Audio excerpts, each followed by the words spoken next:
guys, dito na kami sa Casa Luntian, day 3. Nagwo-walking tour kami ni Fatima Ledama. Fatima, say hi! Kala mo naman talaga. Dito po yung kanilang magandang pool na pinuntahan namin kanina. Hopefully mamaya maka-swimming na kami. Ayun, yun siya. Maraming mga iba't ibang pool na pwede nyong subukan mag-swimming. Maganda po yung panahon ngayon. Hindi yung ganong maaraw. Malamig din yung hangin. Siyempre, nasa Tagaytay tayo.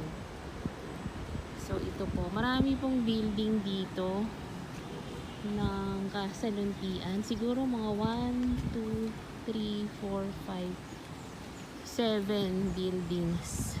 Ay, teka. Mag-ano pala tayo? Shortcut na o dito na? Ikaw? Shortcut na lang po kami kasi Malayo. Malayo po. malayo po. Tsaka maganda yung daan dito na sa may swimming pool. Ito po si Fatima nangunguna. Kailangan ko kasi ng upuan. Dito muna kami mauupo. Sige, bye muna guys. Salamat sa panonood ninyo.